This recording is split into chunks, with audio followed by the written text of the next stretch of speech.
다 같이 묵도하심으로 예배를 함께 드리겠습니다.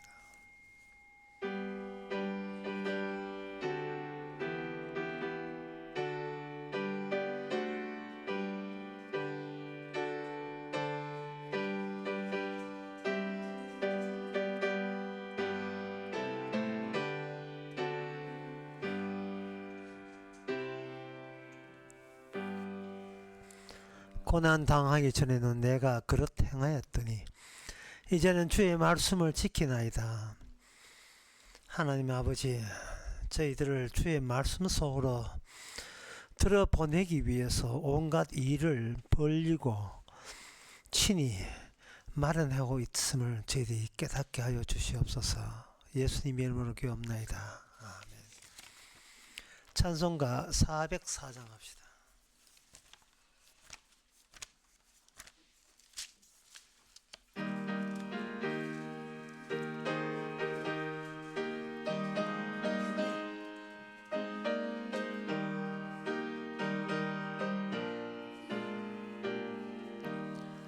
그 크신 하나님의 사 말로 다 형용보다니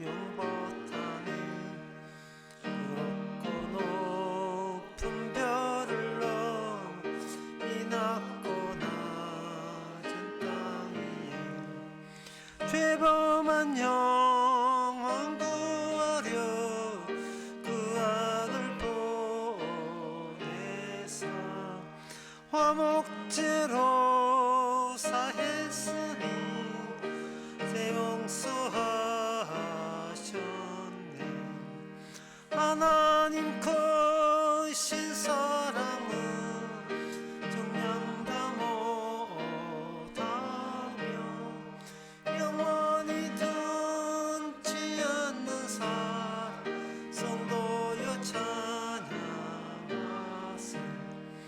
괴로운 시절 지나가 땅 위에 거마쇠할 때 주 믿지 않던 영혼들은 큰 소리 외쳐 울어도 주 믿는 성도들에게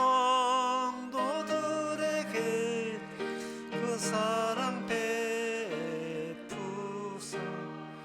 우리의 죄 사했으니 그 은혜 잊을까. 하나님 크신 사랑은 성량다 못하며 영원히 변치 않는 사 성도여 찬양하세.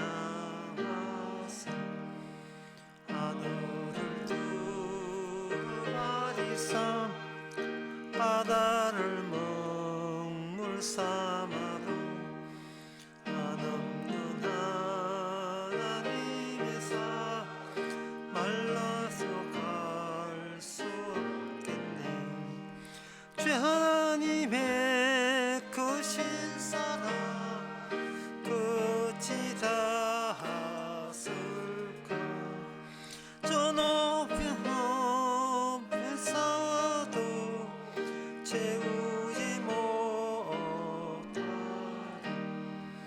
하나님 크신 사랑은 정량다 못하며 영원히 변치 않는 사 성도여 찬양하세.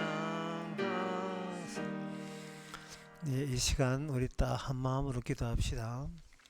기도의 제목은 내가 이 세상에서 잘 살고 있다 라는 식으로 생각을 했다면 이제는 내가 이 세상에서 잘 죽을 수 있다 라는 식으로 인식을 바꿀 수 있도록 주님 품 안에서 잘 죽을 수 있는 사람으로 인식 자체가 바꿀 수 있도록 다 같이 기도합시다.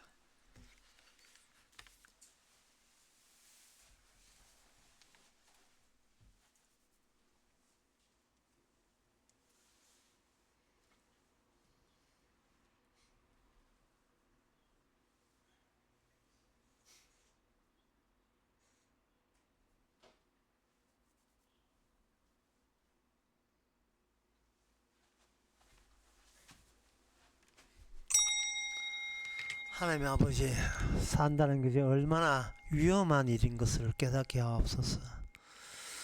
산다는 것이 얼마나 불편한 일인 것을 깨닫게 하옵소서. 날마다 죽어야 되는데 주님께서 친히 기르시고 또 살려주시는, 주님과 함께 죽고 또 함께 사는 생활, 이것이 하나님의 은혜요 복인 것을 깨닫는 저희들 되게 하옵소서. 예수님의 이름으로 기도합나이다.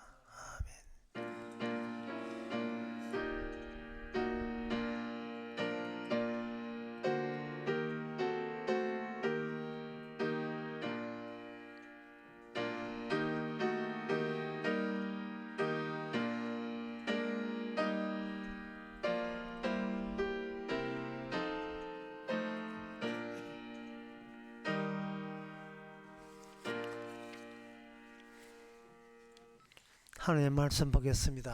하나님의 말씀은 에레미야 31장 7절에서 9절까지입니다.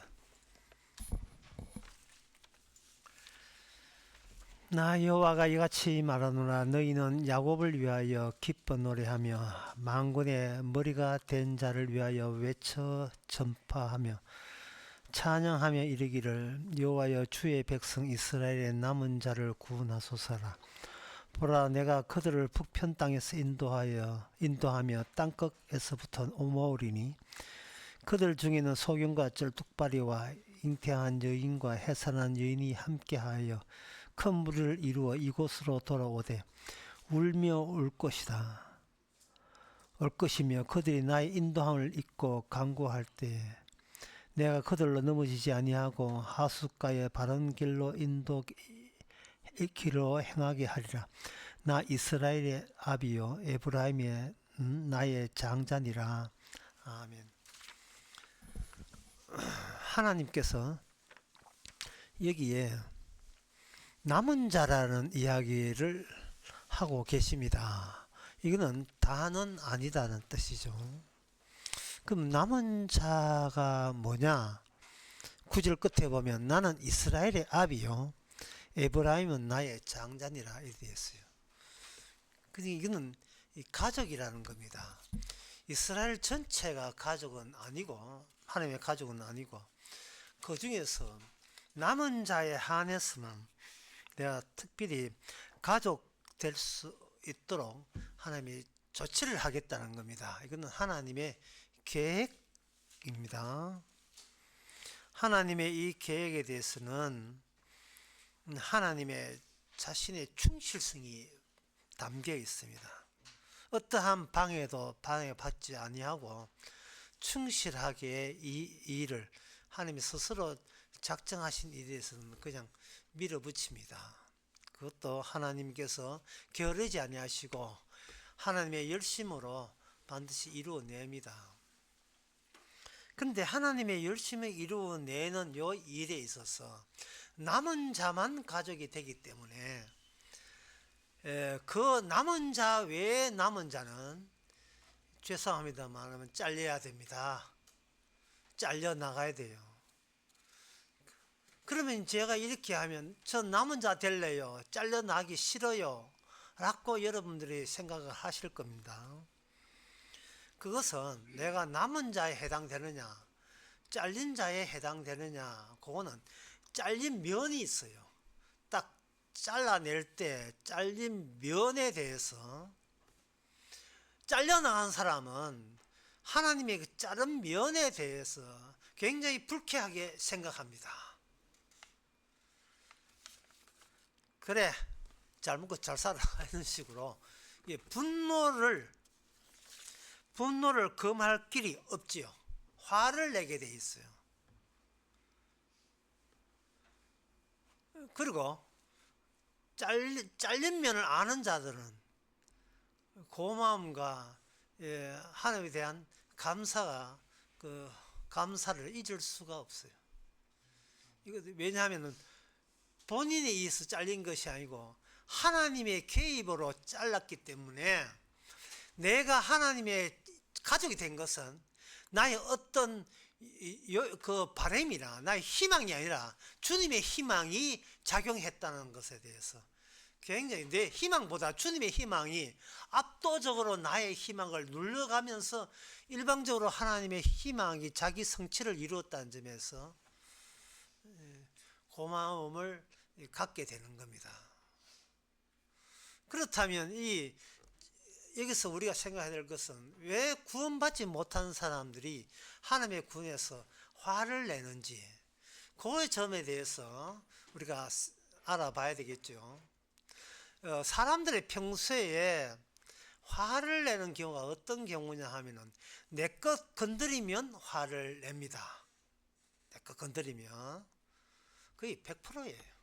내 것 건드리면 내 몸을 치는 것은 물론이고 직접 내 몸을 치지 않더라도 지나가면서 나무 차에 내 차에 어떤 여자분이 핸드백을 딱 얻는다.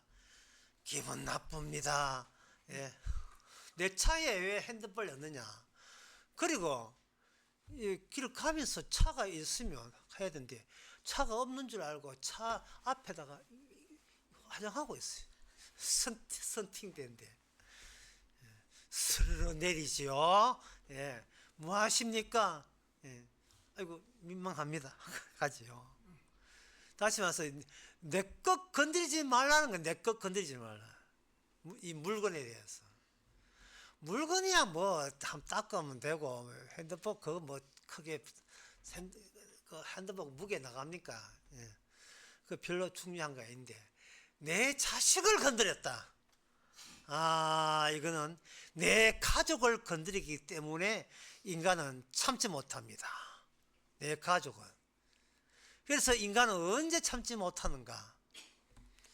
나무 가족이 뭐 어떻게 물에 빠져는 산에 가서 죽든 뭐 별 신경 안 썼는데 내 가족이 조금이라도 뭔가 손상이 가면 우리는 눈에 뵈는 게 없습니다. 엄마 액 좀 깨졌어 이러면 뭐 이 보이스피싱인지 뭔지 그냥 돈 보내줘 버립니다. 액 좀 깨졌다고. 이 가족은 몸이 분명히 따로거든요. 딸의 몸이 있고 내 몸 따로 있지만 딸에 대한 생각, 또 아들에 대한 생각은 아무리 예를 먹어도 우리는 잊을 수가 없습니다. 혈육은 하나로 연결되어 있습니다. 따라서 가족을 잘라낼 때 인간은 분노합니다. 하나님의 구원은 혈육을 잘라냅니다. 혈육을 잘라내서 정말 이거 인간은 분노 안 할 수가 없게 만들어요. 있는 가족을 잘라내서 남은 자를 만드는데 오늘 본문에서는 여기 7절에 보면 야곱을 위하여 기뻐 노래하며 이 야곱이라는 이름이 나오죠. 그 야곱이라는 이름이 나중에 이스라엘 됩니다. 그래서 7절에 너희는 야곱을 위하여 기뻐 노래하며 만군의 머리가 된 자를 위해쳐라 이래 있죠. 여호와의 주의 백성 이스라엘의 남은 자를 구원한다 할 때 이스라엘은 우리는 혈통적으로 야곱의 자손이기 때문에 자동 구원된다 라고 생각한 겁니다. 나는 아브라함의 후손이고 이삭의 후손이고 이스라엘의 후손이다. 그래서 나는 자동 구원이다. 그러면 우리는 이렇게 이야기해야 돼요. 에레미야의 근거에서 아닌데 잘리는데 가족이라도 잘리는데 부모 자식까지 잘리고 부부라도 다 잘리는데 오직 남은 자만 구원되는다는데 이렇게 되는 거예요. 그럴 때는 저쪽에서 고절 부려요. 아니야, 하나님은 약속대로 밀어붙이는 분이기 때문에 내 이스라엘은 반드시 다 혈통적 이스라엘 구원된다 했어 이렇게 주장하겠어요. 그런데 그 혈통적 이스라엘이 절단면을 내면서 혈통 기준의 가족에서 다른 기준의 가족으로 이게 바뀌게 됩니다. 그 혈통은 소용없다가 아니라 혈통은 전제가 되되 그 혈통은 일관성 없는 토대에 불과하다. 일관성 없는 토대. 이 혈육은 우리는 전적으로 믿고 싶지만 믿을 만한 토대가 되질 못한다. 인간의 육신과 혈통은 그렇습니다. 결론을 제가 미리 말씀드리겠습니다. 결론을 디모데후서 2장 26절에 이 결론 여러분 들으시고 여러분 가족 가운데서 구원받은 사람 한번 생각해 보세요. 26절에 저희에게 회개함을 주사 진리를 알게 하실까 하며 26절 저희로 깨어 마귀의 올무에서 벗어나 하나님께 사로잡힌 바 되어 그 뜻을 쫓게 하실까 함이라. 하나님께 사로잡힌 자가 나와요. 하나님께 사로잡힌 자. 가족에게, 혈육적 가족에게 사로잡힌 자가 아니고 하나님께 사로잡힌 자가 등장합니다. 성경에. 이 말은 뭐냐? 앞에 마귀라는 말이 나오거든요. 이 뭐 뜻이냐? 혈육에 속한 자는 몽땅 마귀에게 사로잡혀 있는 형편이라는 겁니다. 성경이 굉장히 과격하지요. 뭐 봐주는 거 없지요? 봐준 거 없습니다. 우리가 성경을 읽어서 이해해서 구원받는 게 아니고 성경 쓸 때부터 우리가 모르는 이해 성경을 이미 주님께서 미리 아시고 성경을 주신 거예요. 성경을 주심으로써 나는 요만큼 알던 것이 성경 안에 성령을 인하여 내가 알던 것이 이 오염된 데이터에 불과하다는 사실을 발견하게 돼요. 내가 알기 위해서 데이터를 수집하는데 그게 오염된 데이터, 악마로부터 왜곡된 데이터를 쥐고 그걸로 내 구원을 단정했던 겁니다. 성급하게 결정했던 겁니다. 성경에서 하나님께 사로잡혔다는 말은 사로잡혀 있으면 끝나는 것이 아니고 계속 하나님께서 사로잡고 활용해 주시거든요. 그 활용해 주시는 그 사업 내용이 뭐냐? 네가 오염된 해석된 것을 성경 해석을 예수님 안목으로 성경 해석하도록 만드는 거예요. 사울이 예수 믿는 사람을 핍박할 때 결코 사울은 본인도 예수님의 가족이 되기도 싫고 이단 가족 돼서 뭐 할 건데 안 되죠. 그리고 주님께서 사울을 하나님의 가족으로 간주하지 않았습니다. 오직 핍박자요 포행자로 간주했어요. 예수님 바깥에서 예수님을 공격하는 쪽에 선봉자로 인정한 겁니다. 그런데 사도행전 9장에서 사도 바울이 역시 하는 일, 예수 믿는 사람을 체포해서 옥에 가두기 위해서 일행하고 같이 갔다가 거기서 부활하신 예수님을 만나게 됩니다. 예수님은 거기서 몇 번 사울만 아는 대화를 주고받다가 그 다음에 아나리아는 사람의 그 집으로 이제는 예수님께서 몰아세웠던 겁니다.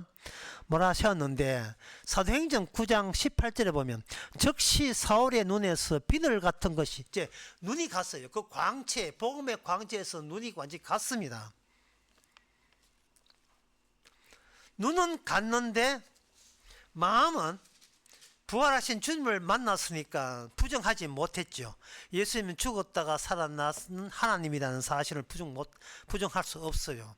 이제 마음이 부정할 수 없어서 부정할 수 없는 이 마음이 사도 바울로 하여금 이방인의 사도가 되기 위해서 육체의 영향력을 행사합니다. 멀쩡한 눈에서 예수님을 만나서 역시 멀쩡한 눈으로 이방인의 사도가 되면 그것도 할 수 있는데 의도적으로 예수님께서는 예수를 만난 순간 눈이 멀게 만들고 눈이 먼 육신을 가지고 마음으로 믿었던 것과 육신을 새로운 육신의 변화를 줍니다. 즉시 사울의 눈에서 비늘 같은 것이 벗어져 다시 보게 된지라. 이게 사울에게 절단면이죠. 끊어진 면이 보인 거예요. 비로소 사울은 내가 예수님한테 찾아와서 구원받은 것은 나의 혈통과 전혀 무관한 것이고, 혈통과 무관하고 누구와 관련되어 있었는가? 그거는 예수님의 새로운 혈통과 연결됐다는 사실을 발견하게 된 거예요. 예수님과 하나의 패밀리, 예수님과 가족이 되면서 예수님이 알던 보고 있는 세상의 안목을 공유하게 된 겁니다. 이유가 뭐냐? 하나님의 그 아들의 양자이기 때문에 그래요. 예수님이 아들이기 때문에 받았던 그 성령을 사도도 동이 같이 성령을 받아버리니까 이제는 가족이 일해야 알 수 있는 세상 보기를 함께 그리스도와 함께 보면서 예수님의 계시를 받아서 세상에 나와서 예수님이 하신 일을 전파하게 됩니다. 여러분 가족이십니까? 네, 가족인지 예수님의 가족인지 아니면 끊어내기 힘든 여러분의 혈육적 조상의 가족인지 그냥 아담의 가족인지, 그것은 성경 사도 바울이 새로운 예수님의 가족이 된 사도 바울이 그 점에 대해서 로마서 8장 15, 17절에서 이렇게 소개하고 있습니다. 무릇 하나님의 영으로 인도함을 받는 그들이 곧 하나님의 아들이라. 14절 15절 너희는 다시 무서워하는 종의 영을 받지 아니하고. 결정타입니다. 결정타. 무슨 단어가 나오냐 하면은 무서워한다는 게 자기의 존재를 스스로 버텨내기 위해서, 다시 말해서 사울이라는 사람은 하나님의 구원받아서 내가 구원받아서 하나님의 자녀가 되겠다는 것이 혈육적 관계 속에서 그동안 무서워하면서 떨면서 했던 일이에요. 행여 탈락하면 안 되니까, 실패하면 안 되니까, 성공해야 되니까, 내가 하나님이 원한다면 내가 뭐든지 예수 믿는 사람 잡아 죽이도 할 수 있다, 이 정도 객기를 불어가면서 자기 구원이 미끄러지지 않기 위해서 늘 무서워하며 떨며 무서워하면서 살았던 거예요. 그 사울이 다시는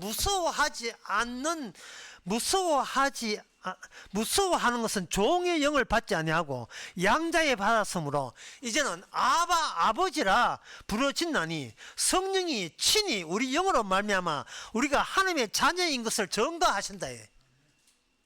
이 말은 뭐냐 하면은 성령 받았으니까 하나님의 자녀라고 증거하는 게 아니고, 성령이 이 단절면이에요. 내가 아버지라고 부른다고 구원받는 게 아닙니다. 금요 철학 읽을 때 아버지 이야기에 서울 교인들은 아버지, 경상도는 아버지 부르면서 아버지의 가족 때문에 이야기하잖아요. 그건 아니고요. 그건 아니고, 친히 증거하는 것은 우리가 악을 선닫고 아들 되는 게 아니고, 주께서 가만히 있어봐, 내가 네 아들인 것을 네가 살아가는 앞으로의 모든 상황 속에 내가 친히 경험케 해줄게 라고 한 거예요. 그 경험이라면 뭐냐? 17절에 자녀이면 또한 하나님의 후사요 함께하는 후사니 그의 영광을 받는데, 자녀이기 때문에 그와 함께 영광 받기 위해서 주님과 함께 주님의 고난의 길을 가야 한다는 거예요. 고난입니다. 고난인데 무섭지가 않아요. 희한하죠? 이 말은 뭐냐 하면은 고난받는 게 무섭거든. 땡, 탈락이라. 예, 이럴 수 없습니다. 하나님, 이럴 수 없습니다. 이게 지금 신약이거든요. 구약에는 옛 언약 가운데 있습니다. 옛 언약 가운데 있어가지고 구약에는 아직도 이 정도는 아니에요. 구약의 그 요나에 보면, 거기서 요나와 하나님 사이에 의견 충돌이 일어납니다. 요나 4장에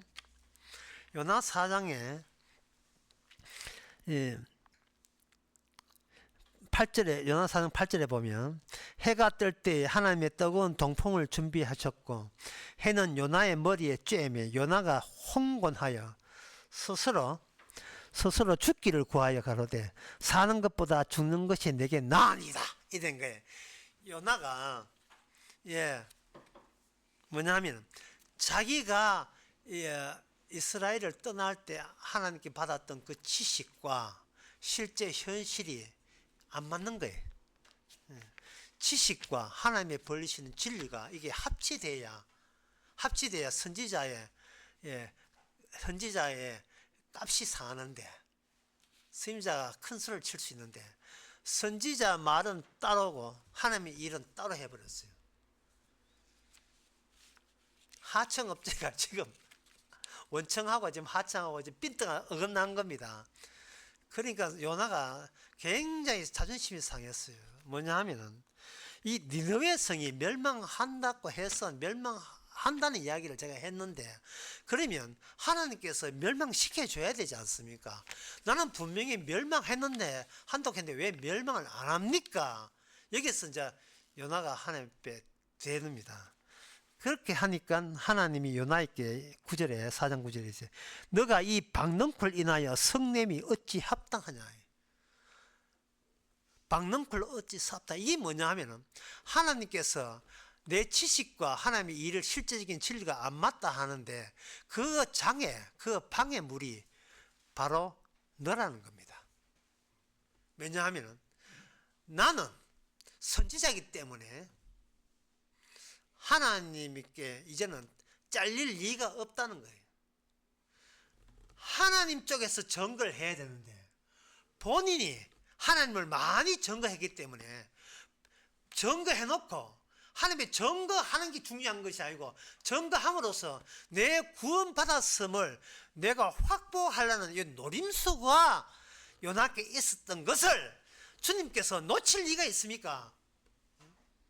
이게 하나님을 이용하는 거예요.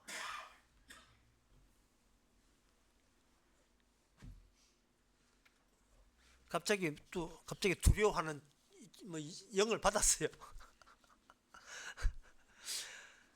바로 그것을 깨는 거예요. 성령께서 두려운 환경을 마련해 주시고 네가 그 두려운 환경이 생긴 이유가 네가 십자가 생각하지 않고 십자가에 같이 죽었다는 생각하지 않고 주님 혼자 죽으세요. 난 주님 죽으신 걸 믿음으로써 나는 안 죽을랍니다. 이거 죽은 것을 대체하려고 십자가로 지식으로 십자가를 믿는 게 십자가 속에 들어가는 게 아니고 십자가를 믿는 걸로 내 구원을 확보하려는 시도. 주께서 가족 만드는 사람은 가만두지 않습니다. 그 가만두지 않는 게 가족이에요. 나 안 그렇다가 가족이 아니라 누구나 그래요. 누구나. 그러니까 성경 말씀은 한번 알았다고 해서 되는 게 아니고 또 다시 되면 무서워하는 종을 또 격려해요. 웃잖아, 큰일 났다. 웃잖아, 기도해도 안 될 거 웃잖아, 어쩌고 해보면 웃잖아, 어떻게 해, 무서워 못 견디겠어 하는 이것이 내가 지금 딴 생각을 하고 있는 거예요.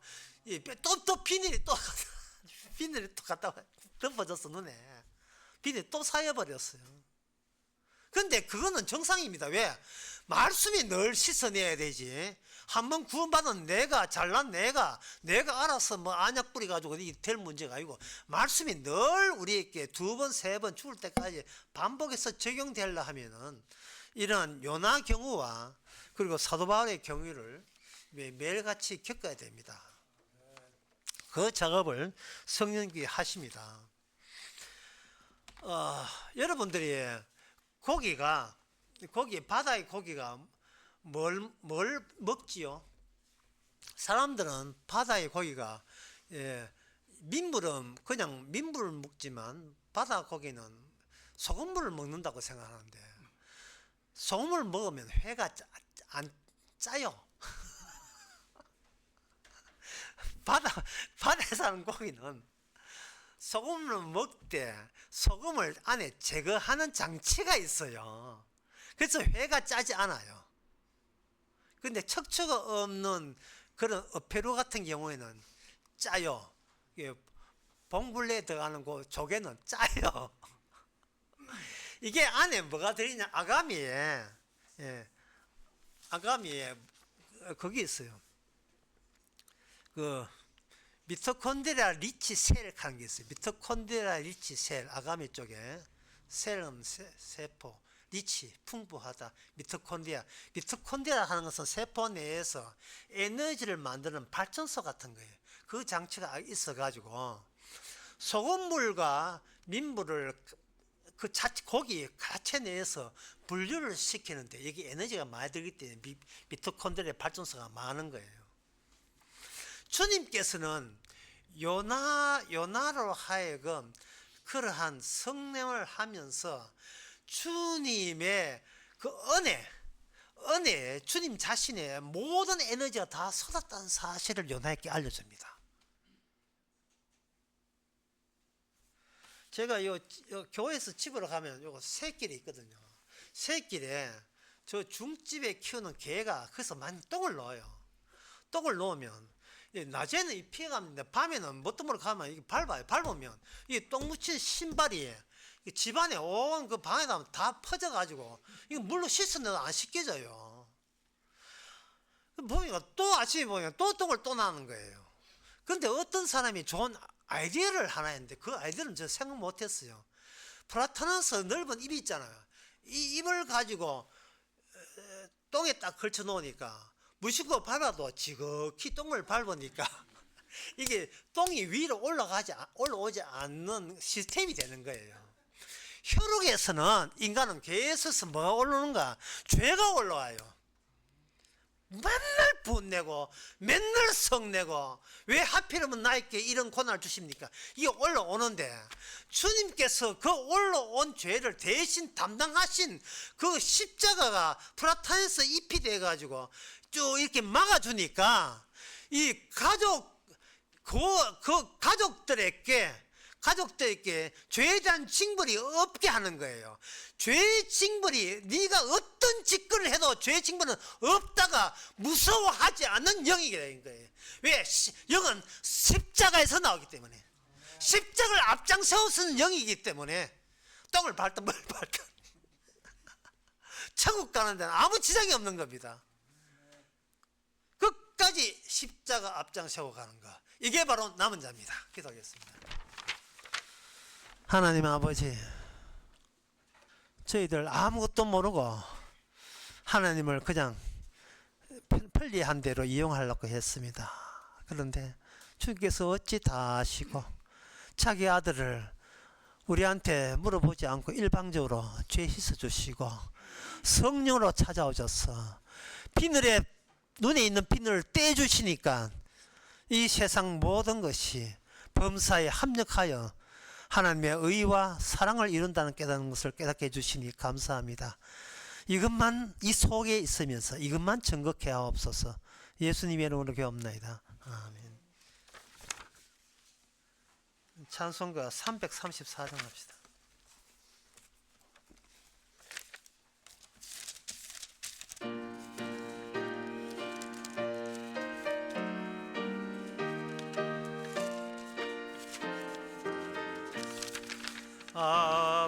아버지여 위 죄인을 용납하여 주시고 아드님의 이름으로 구원하여 주소서.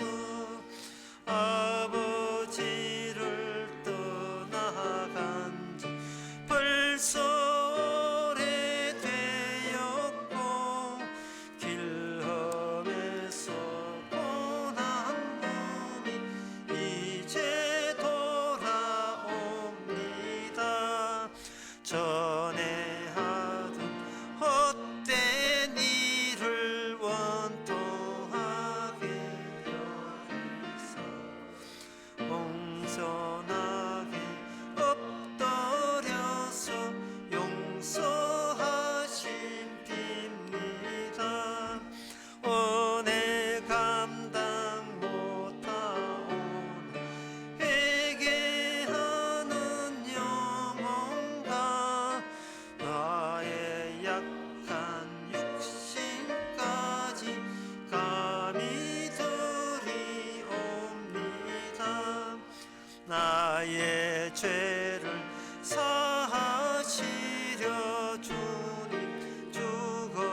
그 공로를 의지하여 주만 의지합니다. 아버지여 용납하사 나를 품어주시고 주의 사랑 품 안에서 길이 살게 하소서. 아멘. 기도합시다. 지금은 우리 주 예수 그리스도의 은혜와 하나님의 거짓 사랑과 성령의 충만하심이 내가 뭘 했느냐보다 주님이 뭘 하고 그걸 주셨느냐를 더 중요시 여기는 모든 성도에게 함께 계실지어다.